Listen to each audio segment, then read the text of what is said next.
Good morning. Thank you all for being here. UAB returns to Protective Stadium this Saturday for Senior Day. They'll honor 27 seniors. So with that, I'll turn it over to Coach Mortensen.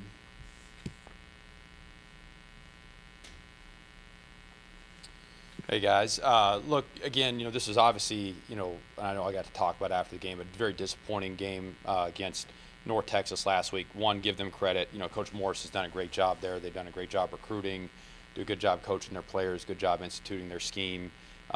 We knew we were playing one of the top offenses in the country. I think they're currently fifth in the country in total offense. So we knew that was going to be a challenge, and certainly we want to play better defensively. We got to get off the field and create more stops. But I think the part I was most frustrated and disappointed with is knowing that, hey, they're going to make some plays. They're going to score a little bit because you know how good they are. We got to do a better job on offense playing complementary football, and not from a production standpoint. We were very productive in a lot of areas, but one of our first principles, that we want to play with is not giving the game away and not beating yourself. And so that's something we did. And we did it early in the game. We had 2 turnovers early amidst some pretty productive sequences. So that was really really disappointing and frustrating, and just again, not the kind of football that we want to be associated with, that we want our name on, and it's not what we want to be about. So okay, let's talk about just analyzing that further. This was a defense that going into the game, they're giving up 364 yards a game at North Texas. We had 478. And that wasn't all garbage time. A lot of that was early. A lot of that was prior to the half. We were over 50% on third down. You do that every week, you're going to be near the top of the country. We were 4 for 6 on fourth down, which is pretty good. So we had 10 explosive plays in the game. So, and then the other thing, area of improvement we had was, we wanted to reduce the penalties. I think we had 3 on the game. So, our penalties were down. So those are the areas that were good and where we made progress and did a lot of good things. But again, to be moving the ball in the first series of the game and have a turnover, is a bad deal. Now at quarterback, we manipulated the cadence on the first turnover, and he thought he had a free play because they moved and he felt like they came across, and but still, not the right decision to make. And then then we fumble on the first play of the second drive. So when you're playing somebody that's that good and that good on offense, can't do it. So again, a lot of guys played really well in the game. You can't have that kind of production and not have guys play well. Javon Jackson had almost 10 yards a carry. Even if you take out his big one before the half, it's still 8.8, 8.9. And then you look at Hawkins had a big game. So a lot of guys did a lot of good things. Offensive line played really well in a lot of areas. So, but we have to, this is the next thing we've got to teach our players is you can't have these self-inflicted wounds. But again, give North Texas a lot of credit. They have a good program right now. But we felt like if we don't give the game away and play how we're capable, that's going to be a very competitive game and very competitive game late. So again, we have to improve those things. So that's what we'll be looking to do. Turn into this week. Before we talk about South Florida, just want to talk about a couple broader things. One, regardless of the circumstances, we want to finish this season strong. So that's really important. We have some, and again, that's just, I think, is going to reveal the kind of character, toughness, and what we're made of. And, and really, we talk a lot about great effort regardless of the circumstances. So whether or not a bowl game is in play or any of those things, like that needs to be, irrelevant. And then the next thing, is we've suffered quite a few injuries. Those are things we're going to monitor in-house. I think most of our guys will hopefully be able to get back by game day, but those are things we're going to have to monitor through the course of the week. But we have a lot of guys that have invested a lot, that have put a lot of hard work in, and we've got we've got a couple opportunities here, but we got to focus on this one first to go play again, which is an awesome opportunity to go play a great team and play them at home. And again, what kind of character do we have, and what are we made of? This is a senior day for us, so we've got a lot of guys that we're going to honor. I think over 20 that will get honored prior to the game, so that's exciting for them, and really grateful for a lot of the guys that have been here and how they've stuck together through some adversity this season, and they've really been a joy to coach. It'd be hard to single them all out, but look at a guy like Cy McDaniel, who is went from a walk-on to earning a scholarship. J.D. Morgan is a guy that transferred here, transferred back home, that has been just nothing but consistent and a really good player for us and a leader. Isaiah Jacobs is a guy that, transferred to us and really got off to a great start. I can still remember 2 years ago when he's, ripping off a bunch of big runs against Tulane on the road, and we had those guys on the ropes, and he tore his ACL, and then comes back the next year and has another injury, and he's been nothing but steady, consistent, a really good leader on this team. So and I could go through the whole group, but really just grateful to have the seniors that we have here, and want to honor them this week, but at the same time, as we honor them, can't be a distraction. We got to stay focused on the game and the task at hand. So, in terms of South Florida, again, great team, great American Conference team. They've got a lot of big wins this year. I think a lot of people remember them beating the University of Florida. They're one. Coach Golish has done a really good job there. He's done a really good job in recruiting, building the roster, but it doesn't stop there. I think they've done a really good job developing their players, instituting their scheme, coaching them. So really in every area, and they do have really good schemes on both sides of the ball. Right now, I think they're fourth in the country in total offense, so that'll be another challenge again to take on an offense of that caliber this week. And then they're good on defense too. Todd Orlando has got a great reputation as a defensive coordinator. He's been there from the beginning with Coach Golish, and very familiar with him, and he does a great job. Their quarterback Byron Brown, has got over 2,500 yards passing. He's also their leading rusher too at 841 yards rushing. So really good player there. They've got a number of good backs and receivers. So definitely going to be a challenge, but we're excited about it and excited to be back and protected this weekend.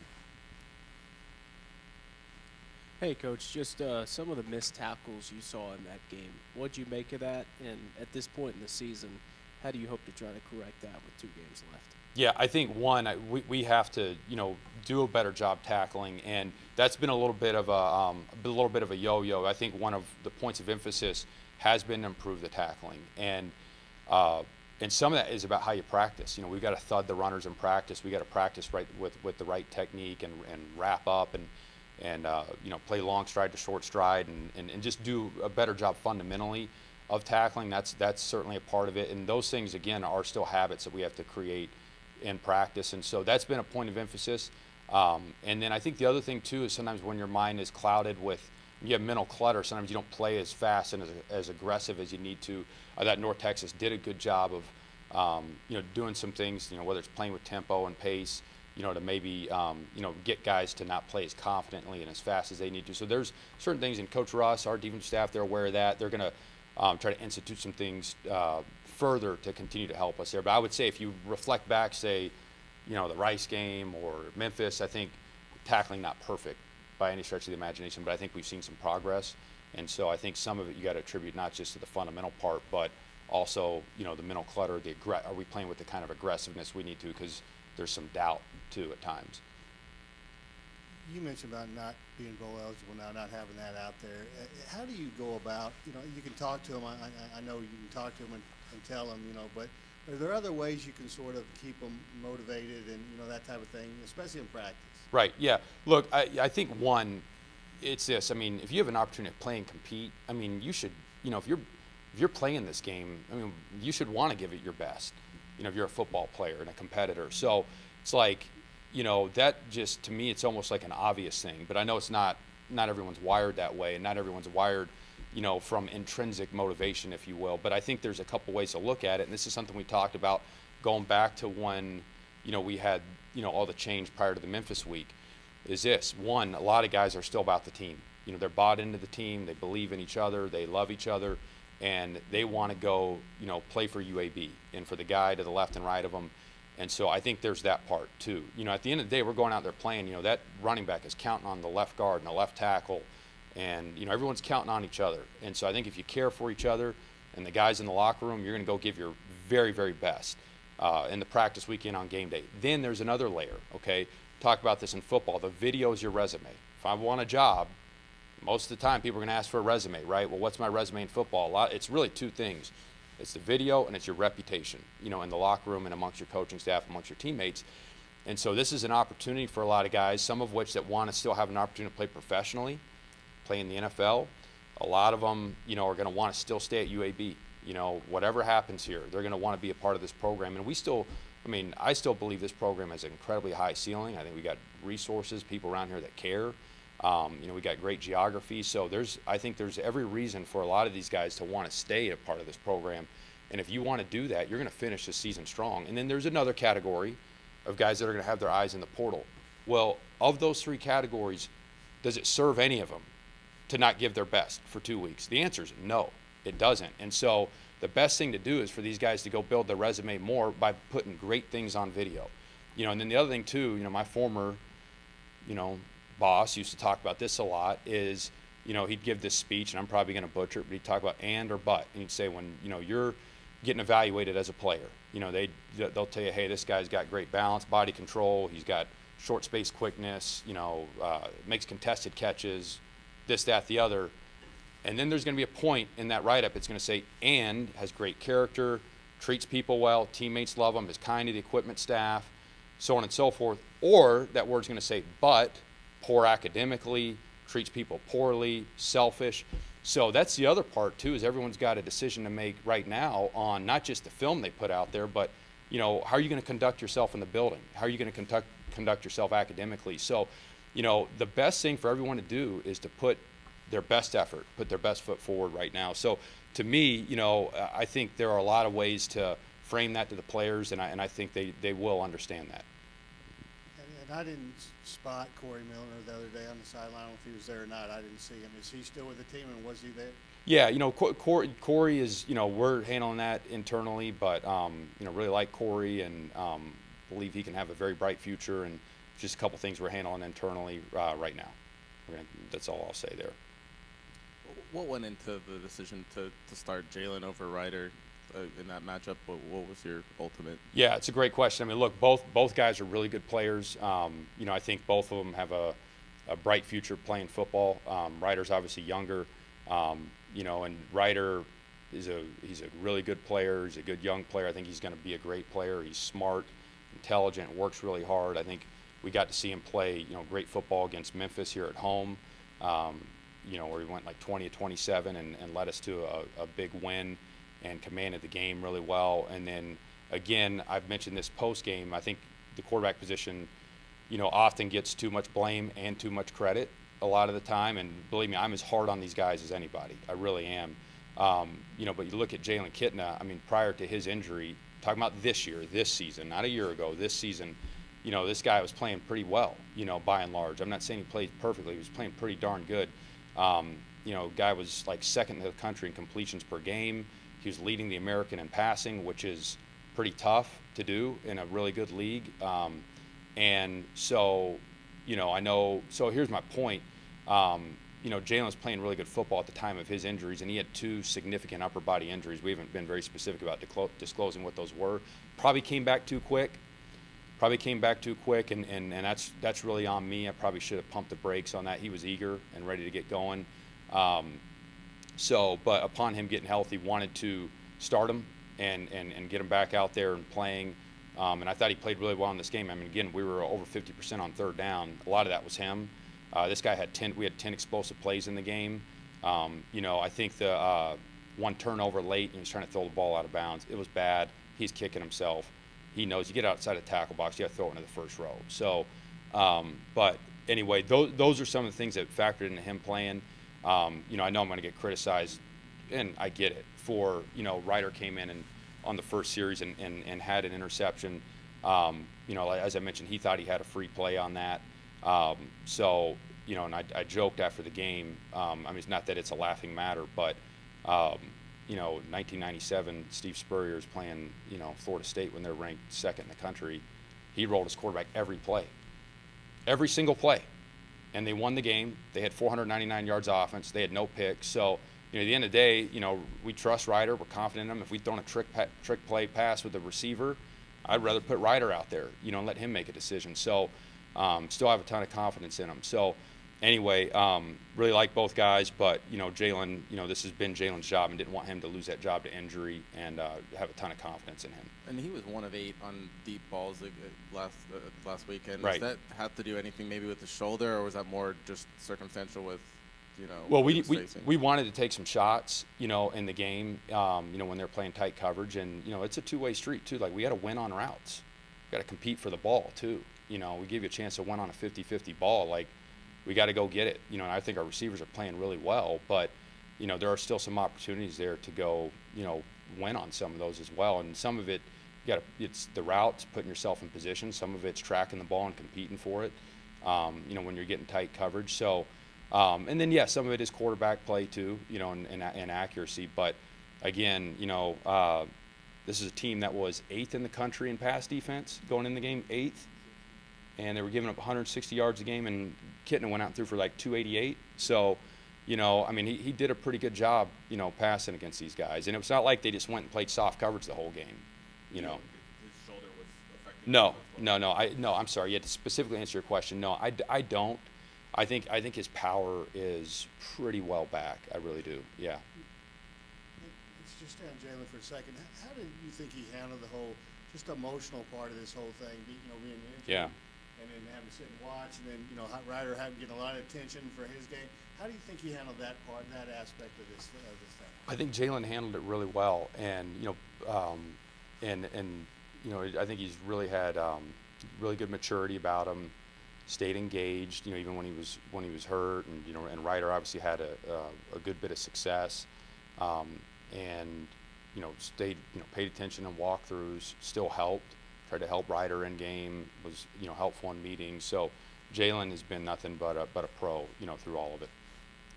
And with Brandon Hawkins, you know, his first year he had injuries and kind of went through a lot. How much have you seen him sort of develop as a player, and maybe even as a person in his time you've known him here? Yeah, you know, Hawkins is a guy that, you know, we signed like as soon as we got here, and you know, he's a guy that played some quarterback in high school. He was, you know, played some junior college receiver, and we've really seen him grow and develop a lot. You know, I think early on he was a guy that was, you know, get the ball in his hands quick. He could do some things with it. But what's been fun to watch is him really develop into a complete receiver, you know, that has nuance to his route running, you know, and just his overall skill set. I think Coach Garver's done a great job with him too, coaching him and teaching him. So we're just, and he's been very unselfish. He's a hard worker. You know, he's a great team guy. I really love him, and it's been, you know, despite, you know, the outcome last game, which was frustrating, and you know, I was certainly as angry about it as anybody. I was glad to see him have some individual success. I really was. Coach, just given that frustrating nature last week, being at home too, how important is it to try to give the fans something this week in this home finale, especially just considering the nature of this season and what's going on? Yeah, one, I want to say this, like, the people that have been supportive, like, I really do appreciate our fan base. I know there are a lot of people that care about our program and care about UAB football. I also know there are a lot of people that are frustrated. I understand their frustration. You know, you know, I have, look, if they have a standard, like, believe me, like, I got a standard. We have a standard that, you know, we expect to meet, and we're working every day to get closer to, you know, everyone understanding what that is and what it needs to be. So, but I really, we're really appreciative of them, and we've had a lot of people reach out, you know, even after the Memphis game. You know, you'd be amazed just at some of the encouragement and people reaching out, and people that want to help the program in a lot of different ways. So we're really grateful for that, and you know, yeah, we certainly we want to finish the season the right way. You know, one, because we have a standard we want to adhere to. Two, for our players and for these seniors that are going out, but absolutely for the university, the program, the fan base. It's really important to us to, you know, play the right way, and so that's, yeah, it's a big deal. And with this being the last home game, it's a great opportunity to do that. How do you feel like Baron Franks played on Saturday in his first start in that situation? And you know, he's a guy that was competing for a starting job, didn't win it, and it's probably been a little frustrating season for him. And how do you think he played, and how do you think he handled this whole season? Baron Franks, I think, has played really well, and Baron is a guy that, you know, as you pointed out, was, you know, had an opportunity to start at one point, and you know, had an injury that put him behind for a while, and you know, I think that was tough for him. But we really love Baron, and Baron's done a really good job here. You know, he's practiced hard, he's working hard, and he's been very dependable and reliable coming into the game. And So, you know, we're really glad we have him. I hate what he went through early in the year, you know, with the injury, but man, he's really stepped up. And even, you know, you mentioned his first start, but he's played in some other critical moments for us this year and really, really helped us. Anything else? All right, thanks, Coach. All right, great. Thanks, guys.